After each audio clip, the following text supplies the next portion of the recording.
Hello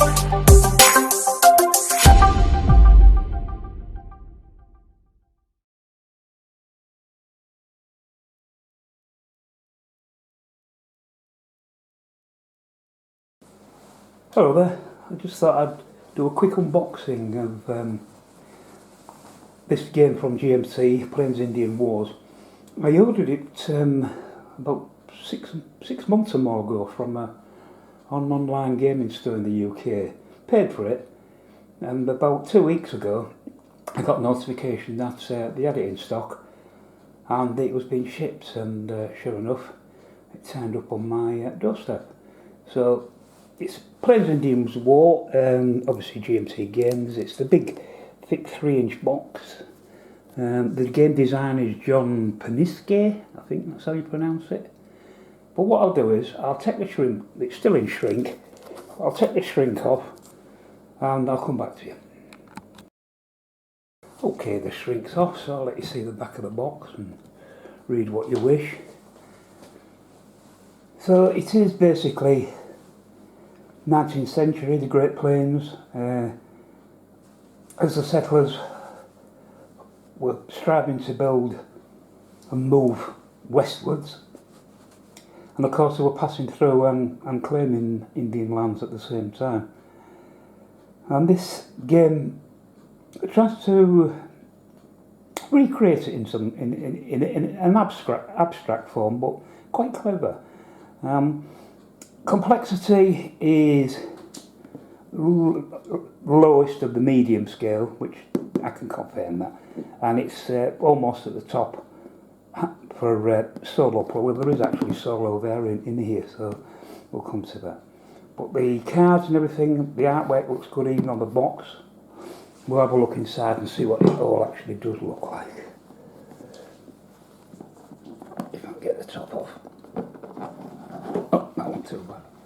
Right, so the first thing we're greeted with is, in fact, the solitaire rules, which is one of them. Although I would play the standard game, having a solitaire version is nice. So you've got solitaire variant 1, tells you how to do it. Then you've obviously the other forces of the AI. I think in that one where the cavalry and the AI is the Plains Indians. Then you've got solo variant 2, which does something slightly different. And you also have scenarios, circle the wagons here, and how to set that up. Another one, circle the wagons again, but second one. Grab your pickaxe, circle the wagons number 3, and grab your pickaxe again, Northern Railroad, grab your pickaxe, Southern Railroad, Custer's Revenge, the Sioux Campaign of 1876, solitaire design note. So, and victory point schedule for the solitaire game on the back. Excellent. That runs to, what should I have told you? That runs to just 16 pages with front and back cover. We've now come to the rule book. This one runs to, again, 16 pages, front and back. This is the full rule book. You can see some of the cards there and the dice. It's bespoke dice for the game. The map, how it's laid out, gives you a good explanation of things. I like that.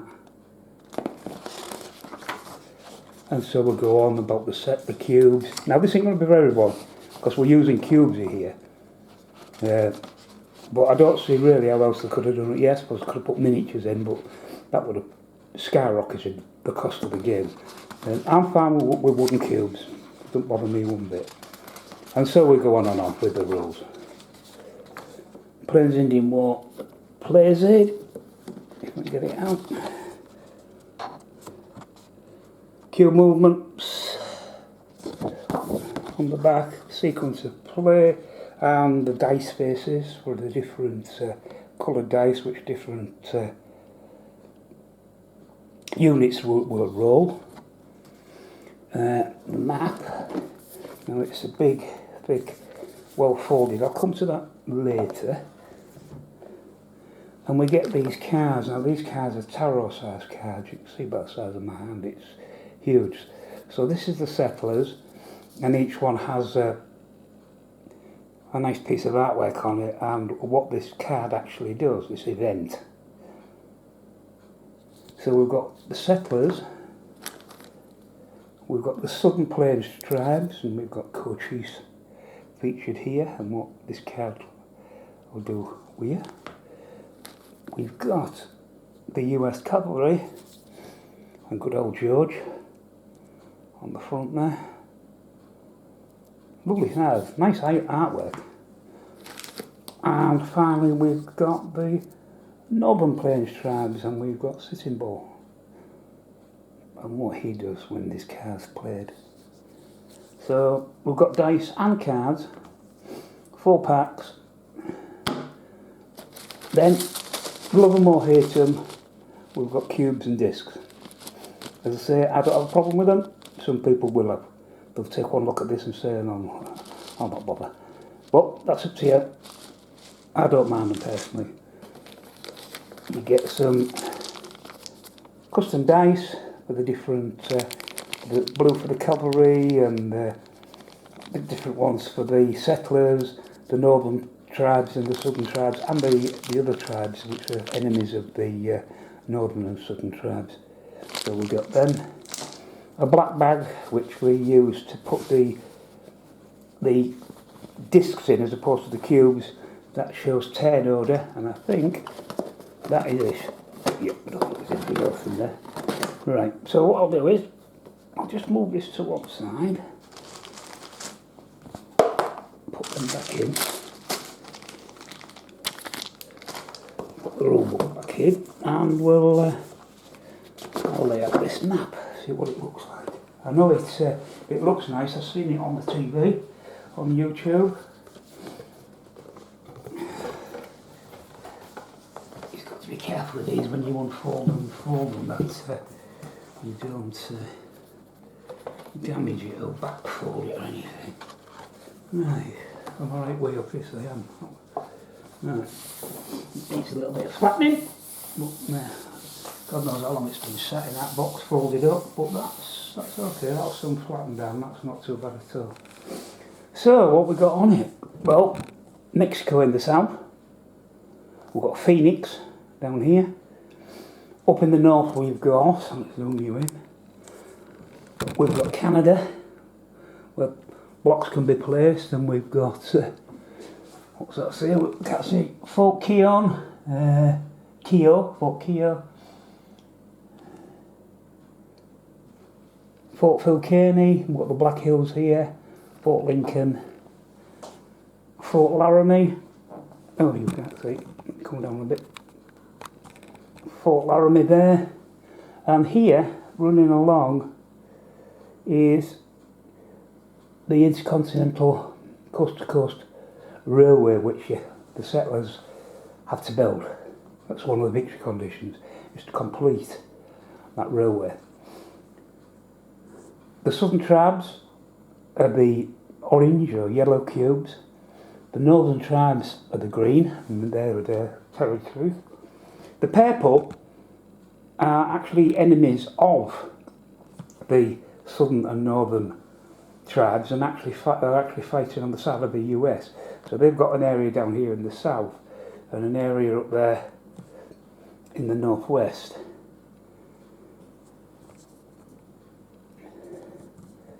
Right, now what can I show you? This is where the disc draw goes. As you pull them out of the bag, there's 7 different colours for the 7 different factions, and that determines turn order. So it's always going to be random. We've got a ready box here where units can be placed ready to come on the board, various other things, casualties, and a marker there to track enemy casualties, because that goes towards points.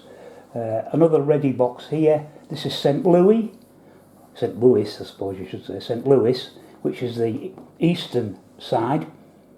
The western side is actually Sacramento, and we've got a ready box there.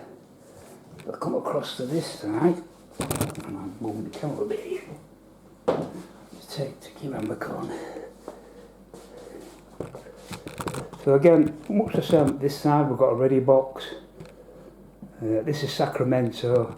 You can see the start of the railway line. This is all mountains, that's why the ends are there. And it's difficult, obviously, to build in the mountains. Then there's their casualties and victory points. Victory point schedule and their ready box at that end. Now it won't be for everybody, this game, I appreciate that. The wooden blocks have put a lot of people off, but for me, I really don't have a problem with it. I think the map's beautiful. Santa Fe, oh, and what I didn't show you is, there's also wagon train route on here. See if I can zoom in a bit. Here. So, here for instance, we've got the Santa Fe Trail, which the wagons have to follow. And here we've got the Mormon Trail, that's going that way, and it splits.